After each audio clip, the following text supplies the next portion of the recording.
Welcome to the last breakfast. Please enjoy the video.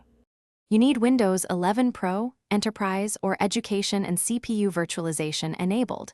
That is the core prerequisite. First, reboot into UEFI/BIOS and turn on Intel VTX or AMD, save and restart. Once done, make sure you back up important files and close applications.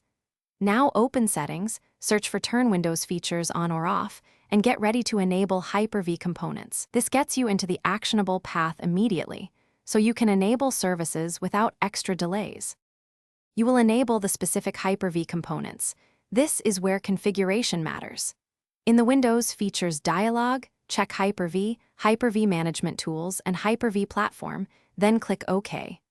Alternatively, open PowerShell as administrator and run Enable Windows optional feature online feature name Microsoft Hyper-V All. That automates every subcomponent. Once the features install, restart your PC. Make sure to verify Hyper-V Manager appears in the Start menu.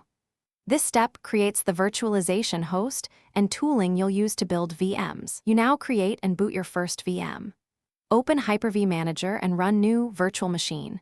Follow the wizard to pick Generation 1 or 2, assign CPU cores, memory, and a virtual hard disk size. Attach the guest OS ISO and start the VM to begin installation. If the VM refuses to start, check that virtualization is still enabled in UEFI, disable conflicting features like third-party hypervisors, and verify secure boot or nested virtualization settings. That single troubleshooting Thanks for watching. If this was helpful, leave a like and consider subscribing. See you next time.